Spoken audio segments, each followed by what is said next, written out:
Welcome to the Fit Girl Magic podcast. If you are ready to find your inner magic, develop great habits, and a rock-steady mindset to feel confident, comfortable, and fit in your body, you are in the right place. I am Kim Barnes Jefferson, and I'll be giving you weekly doses of health, fitness, and life tips sprinkled with humor and real talk. If you're ready to be consistent without the stress of perfection, magic makers, it's time to slip into your favorite pair of PJs, grab some coffee, kick back, and listen to today's show.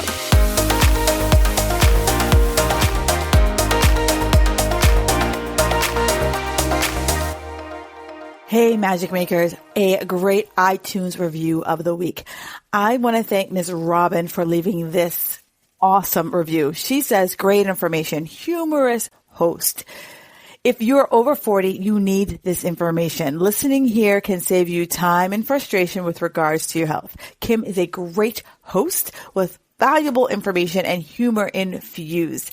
Yes, yes, yes. Thank you so much, Robin Nutritionist. Yeah, that is my hope and goal of this show, is that I'm able to give great information to you either via a solo episode or by the multitude of amazing guests that I've been able to have on the show. I want women over 40 to be like, you know what? Sometimes life, you just need to take a step back and laugh at yourself, laugh at just what life throws our way from time to time. Because if we can't laugh at ourselves, who can we laugh at? So thank you so much, Robin, for that amazing review. And if you're listening here, do me a favor. Reviews are what fuels my ratings with iTunes. It also helps me to better understand the information that I'm bringing to you. So I would love and appreciate if you gave a review, and I will read it here on the show. And if you don't know how to do it, do me a favor. Reach out to me. I am here to help you facilitate that. All right. Enjoy the rest of your day and enjoy the show. Hey, Magic Makers, welcome back to another great show. Of course, I haven't even said word, but it's going to be great. So today we are talking about how to ditch the diet drama, burn in the old rule book, and give your body that good old-fashioned love, strength, and strategy she is begging for. And today I'm coming with a little tough love. I don't want anyone to feel called out. I want you to feel called up. And this is what, if you and I were BFFs, and we were sitting around having a great cup of coffee, and I wasn't afraid of hurting your feelings, because we all know that we all have that one friend, right, who you can say whatever the hell you want to say to it, and they're still going to call you tomorrow. And this is what I would tell her if I wasn't afraid of hurting her feelings. This is what I would tell her if you are more afraid of staying stuck than actually taking the action. So buckle up, because I got the love to give, and I'm giving it to you nice and straight. So, one of the biggest things I hear from many of you is that, like, oh my God, I'm in a plateau. And like your body is like the evil villain in your story. But in fact, the plateau isn't punishment. It's just math, right? It's telling you that what you're doing right now isn't working. And I get it. Some of you tell me, like, oh my God, Kim, I'm dieting so hard. I'm giving up, all the things. I'm not doing carbs. I'm fasting. I'm doing X number of hours of cardio. But your metabolism might just be in protective custody, right? It's not broken. You're not doomed. You're just stuck in the echo chamber of your old beliefs. So instead of being frustrated by how hard you're going, how much you're doing, get curious, right? And curious is one of my most favorite words, right? Here's where I ask better questions. That's my favorite thing is I want to ask better questions. So ask yourself, what am I actually eating? Am I packing my lunch and I'm not eating it, and then I go home and I raid my pantry? Am I packing my lunch and I'm only bringing a banana and some pistachios and saying that I'm being vegan? Am I eating just anything I want, tracking it later in a day, and then being like, oh shit? What's actually going on? And am I clear about what exactly am I chasing? Am I always trying to hit a number on the scale, like I'm trying to balance my bank statement, right? Because if your goal is to lose fat and feel strong, but you're tracking every morsel like it owns you money, how's it working out? Hey, Magic Makers, before we dive back in, I've got a question for you. Do you ever feel like you're ordering a margarita and you're going to tell yourself, damn, I am going to be off track for the next week? Like one fun night is going to somehow cancel your progress. Girl, just know that mindset's just got to go. That is why I created the Guilt-Free Alcohol Guide, your free pass to sip smarter without the spirals and the guilt. Whether it's a wine night, brunch mimosas, beachside cocktails, this guide shows you how to enjoy your drinks without wrecking your health goals. It's quick, it's fun, and it's going to turn everything you ever thought about alcohol and weight loss on its head. So if you're ready to stop choosing between your results or your real life, this guide is for you. So go over to the show notes and grab the free Guilt-Free Alcohol Guide right now, because the only thing you should ever feel after a glass of wine is satisfied. Because I see it all the time. Like you track your food, you hop on the scale doesn't budge, the scale doesn't move. And then you go back and you're like, this got to go and that got to go, versus really looking at like all the other pieces of the puzzle. Because the goal isn't to punish your body. It's to find a strategy. And to find a strategy that's going to work with you, you got to ask smarter questions instead of recycling the same old bullshit, like pull carbs, pull sugar, pull, versus how many vegetables are you having, right? How much sleep are you getting? How are you managing your stress, right? Because this is the next thing that leads you to, it's like, oh, girl, I just need to get back on track. I just need to get back on track. And and then you say like, I just need to get back to what I used to do. Just get back to what I used to do. And I just want to be like, girlfriend, all right, how long ago did you do what you used to do, right? Because that version of you might have been a different life, a different time, different demands. Maybe you need a time machine, right? But your habits need to meet your life the way you are now, not your dream life, right? So it's like, I look back at what I did at 35, what I did at 45. And I know that right now, that's not me. That's not, one, my schedule, but two, do I want to? And for many of us, we're like, back then I did A, B, and C and I got results. But also back then, maybe you had one child. Now you got 3. Maybe back then you were just a line employee and now you have 3 direct reports. Maybe now you got aging parents and you're driving them to doctor's appointments. Maybe now, your kids are elite soccer, dance, whatever, and you're carting them around the state, right? So here's where we have to kind of start asking ourselves, like, what does my life really look like? Not my dream life, not my fantasy routine, not my 2014 self, because that will show us what track is really going to look like for us. Because if we start to say, I need to get back on track, what if it means just being able to show up for yourself today? And what if we, instead of trying to chase the perfect plan, the perfect schedule, we just chased better, right? Because better is repeatable, better is sustainable, and better don't burn you out in 2 weeks. Better don't burn you out when, hockey season comes. Better doesn't burn you out when you get busy at work. So this is where I'm always asking clients to like, give me 1 to 3 non-negotiables that you can do regardless of what is going on in your life, regardless if it is hockey season, regardless if it is tax season, regardless if work is just batshit crazy for the next couple of weeks. That's where what we're chasing. We're chasing that because the rules that we the rules that we apply to ourselves. That's the words I'm looking for. That's the words I'm looking for. The diet rules that we apply to ourselves are just really loud opinions. And most of us don't even really remember, one, why they started following those rules. Is there freaking evidence that these rules actually work? Or maybe they worked, but they haven't worked you don't even remember when they stopped working. Like, this is what I hear. Don't eat carbs after 6 o'clock. You got to eat clean. You got to earn your food, or I can burn off, last night's sins with this workout. None of those are facts. They're just stories. And if you've got like the receipts to show me what I just said is wrong, bring it on and I will eat my shoe. Right? Because some of these stories we've heard over and over again, and we've mistook them for like the laws of physics, right? Like what goes up must come down. Fasting If I do fasted cardio, that's the only way I'm going to lose weight. I don't know how many times I've heard that, but like the studies show it's not conclusive. Like some people do, some people don't. And a lot of it is that if you've been someone who's been, under eating for so long, you've been over exercising for so long, like your results are going to be mixed, girlfriend. And, I want you to ask yourself, like, you follow the rules, you did what you were told, but did it work? And if it's still working for you, I will shut the bleep up right now. But this is what I know. I read a book several years ago. It's called The Big Leap.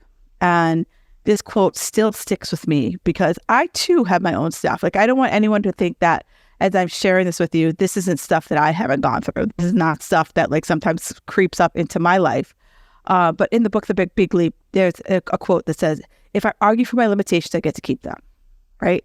And I see it all the time with clients, right? Oh, Kim, I'm such a horrible sleeper. Oh, Kim, I suck at tracking.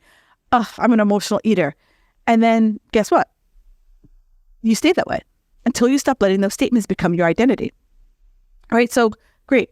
If you're a horrible sleeper, give me one step that you can take, right? If you're passing out until the phone falls on your face, that's your signal to go to bed. If you're, watching TV on your couch and like passing out and the remote drops out of your hand, that's your sign to go to bed. Then let's come up with a bedtime for you, right? If you tell me you suck at tracking food, I get it. I suck at tracking food too, but I had to start coming up with like cues and habits to start to get me into a better place for tracking my food. And for an emotional eater, can we pause, right? Can we start to like recognize what emotions push us into the pantry, right?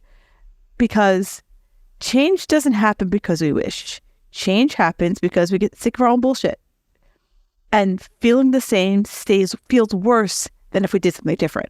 And when I say something different, I'm never that person who's going to be like, we're going to wholesale change your life. Okay, I used to be that person, but that was like Kim circa 10 years ago. Kim circa in the last several years has been, let's meet you where you are. What feels challenging but doable right now? And let's stick with that until you're like, yeah, girl, I got this. And then we could add on, right? Most of you are like, Kim, give me the 500 things to do. And if I'm not doing 500 things, why bother? That's what's getting you in trouble, my friend. That right there. So prove to yourself, yeah, show me this one thing you can do, right? And I've shared this several times, and I am hard-headed. And this is what I had to do in order to prove it to myself. I had to say, I'm going to do, I went on that big trip about over 10 years ago. And I was like, I'm going to only work out 3 days a week. See how it goes.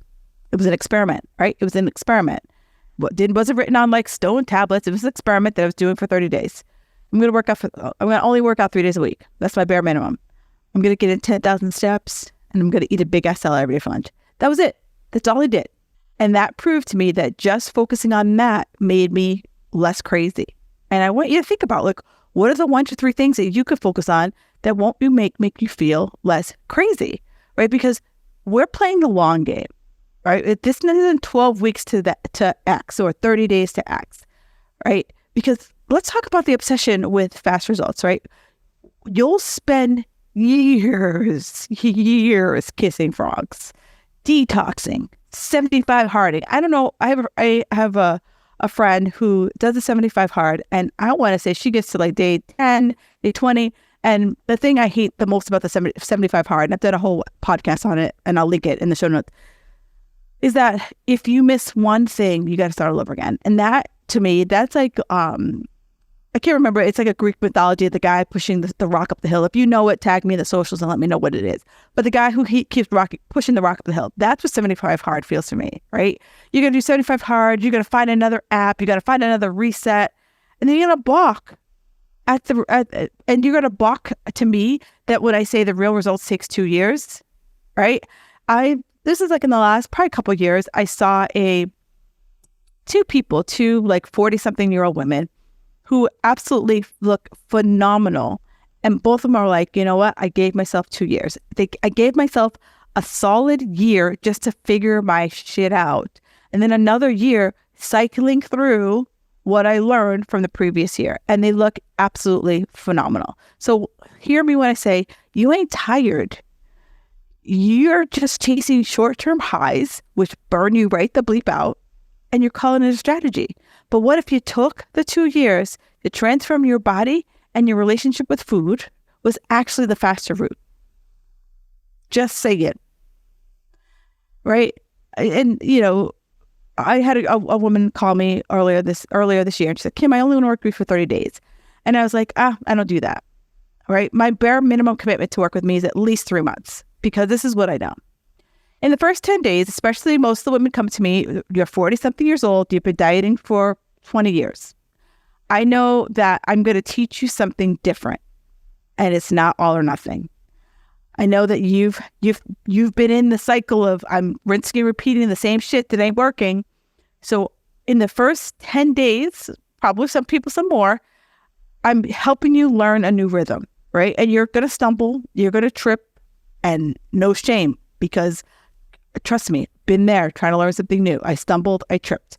Probably for most people, the end of like 15, 16 days, you're going to be about 70 to 80%. You got this most days. And then that's when the real work begins, right? So we're already 3 weeks in.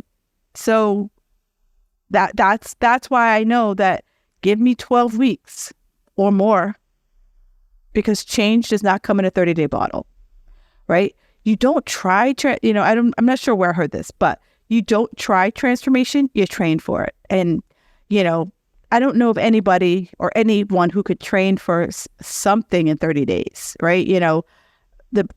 When I was doing fitness competitions, the bare minimum we would accept anybody to work with us was 12 to 16 weeks. And even then, we had to look at you and be like, what do you look like?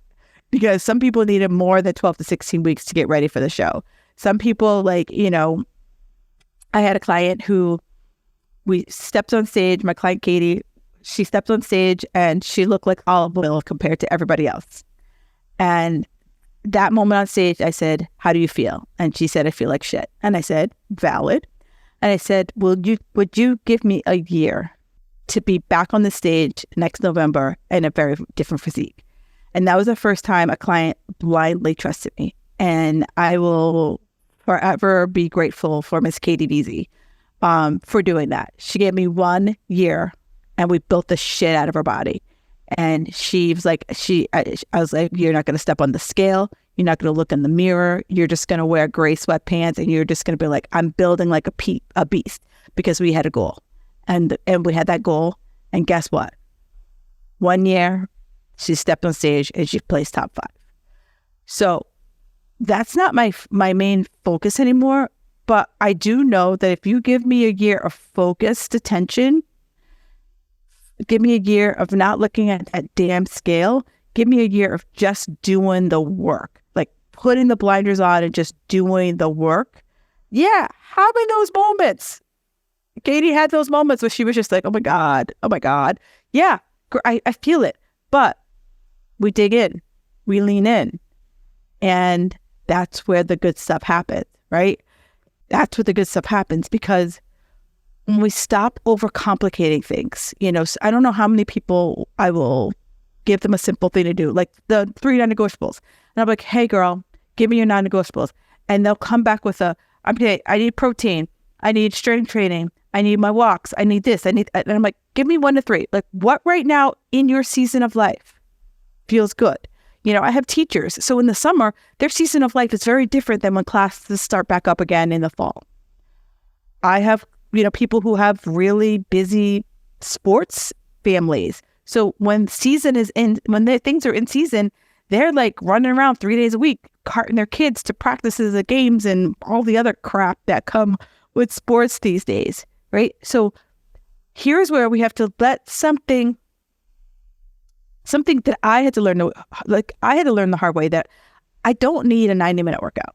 I don't need several supplements. I don't need a green juice or a cold plunge or journaling under the full moon to be healthy, right? I need to find 1 to 3 things that I can do. Like, can I find 10 focus minutes to do something? Can I have protein with my breakfast? Can I have a bedtime that doesn't involve me scrolling till midnight, right? Busy isn't the problem. it's the story we keep telling ourselves about what healthy has to look like. And, I'm holding this up. I blame my phone, right? I could be scrolling right now. Oh, this is what I need to do. And that's what I need to do. Like, no, it's the story we keep telling ourselves. So my goal is boring basics, like boring basics. Let's simplify it. Let's get real and let's make this doable AF versus chasing, right? Because the more you keep dipping your toe into healthy, the longer it's going to take, right? You can't dabble your way to change. If I dip my toe in and you never get wet enough to swim, like, how do you, like, I get it. Like, I will never swim in the ocean. Yeah, if you see me swimming in the ocean, call 911. There is a problem. There's a problem on land for me to be in the ocean. But if I just keep dipping my toe and like, am I going to get in? Am I not going to get in? Am I going to get in? Am I not going to get in? Right? You just decided you're not going to get in. Right? You're going to keep chasing hacks that are going to like build you a raft or build you a float instead of building the habits that are going to make you able to swim. You're going to trade urgency for patience. You're going to always be confused because you're trying to put together 50 things instead of getting crystal clear on what is your ultimate goal, right? What is your ultimate goal? And can you connect with that goal? Like, can you feel that in your soul? Like, can you be like, this is my why? I always ask my clients what their why is. And like your why is when it's 80 degrees outside and you are at 6,000 steps and you're like, I don't want to go outside. It's 80 degrees. But you're like, I know that it's only 4,000 steps and I know I can get 4,000 steps in 15 minutes. And so like, I'm going to suck up the heat for 15 minutes. Like, that's what I want you to think about, right? That's your why. Like, your why is like, oh yeah, the easy to do stuff and the not so easy to do stuff, right? So that we can really focus on making progress and less about like, oh, the weather's not perfect. I only like to walk in 70 degrees. Like, that's what I want to do. That's where I want us to really kind of start leaning in, that I want to get clear about what it is that I'm working towards. Like, what exactly am I trying to achieve? Can I connect with it? Like, what is my why? Not because I want to look hot in a swimsuit. I'm not saying that that's a bad goal, but I'm saying, why do you want to look hot in a swimsuit, right? Is it for you? Is it for some type of external validation? Like, why exactly? Because your why is what your motivation is. Your why is going to get you out of bed on a 5-degree day in February, I live in Boston, or a 90-degree day in Florida, right? I also have to have the courage to do something different. So many times, women step on the plank. You're on the edge of the precipice of change. And to really cross the ditch there, to do something different, to get to the other side, requires you to have the courage, right? The courage to do something different so that we get the results that we want. Because if I keep rinsing and repeating the same stuff, I'm going to get the same shit. And, change isn't exactly like radical, right? I'm not a big fan of radical. I'm a fan of, all right, let's kind of, again, meet you where you are. If focusing on just having protein for breakfast is where you are right now, protein for breakfast it is. If getting in 10,000 steps of where you are right now, 10,000 steps it is, right? You decide the pace. And, as I wrap up this show, I have a coach said to me years ago, and, there's always these like little things that I repeat in my head when I find myself getting a little spun up. And it's like, I have to pick my pace and make peace with it. And for so many of us, we pick a pace and we get pissed, right? I have to look at the season of my life, and every 90 days, I'm like, what's going on? What does this season look like for me? And is it a busy season? Okay. Knowing it's a busy season, I know I can only focus on these 3 things. If I have a little bit more flexibility in my schedule, a little bit more fluidity in my schedule, I can open up and I'm like, all right, now I can focus on these 4 things, maybe these 5. I can start trying a new habit, right? But it's like, I always have to come back to my core, right? That's really what this ultimate message is for, because you're not broken, my friend. You're not failing. You are just stuck in a story that no longer serves the woman that you're trying to become. So tell me, are you going to keep starting over and over again, or are you going to finally start doing different, right? You like this podcast is called Fit Girl Magic. And the reason why I call it Fit Girl Magic is because the magic is inside you. So many women come to me looking for magic outside of them, that a coach is going to give them the magic. A diet is going to give them a magic. A workout's going to give them magic. No, girlfriend, you are the magic. So let's train for the life you actually want. Let's train for the life where you're not stressed out about every morsel you put in your mouth. You're not freaking out when you step on the scale if it goes up a pound or two. You're like, I got this, right? You are so locked into how you want to feel in your life. And if this is like resonating with you, reach out to me, because I know that I can support you to get you where you want to go. And if this hits you in the soul, if this is like the best friend you wish you had, share it out.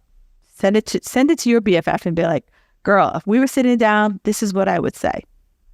Because I want to hear from you. And then also, like, if there was like one belief that you were done arguing for, screenshot this episode, tag me in the socials, right? Because ladies, we are moving to the next level. Like your next level Shara, your next level Susan, your next level Pam, she's waiting for you. Once you stop dipping your toe and dive in.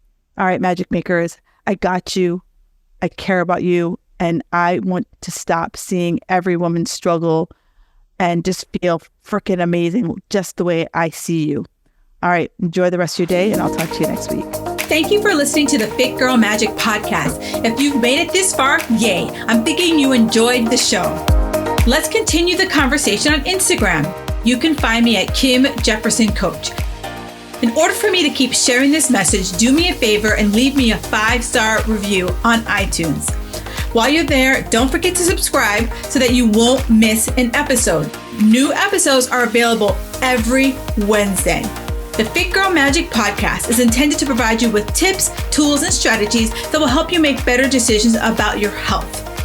I really appreciate your feedback and your support. Thank you so much.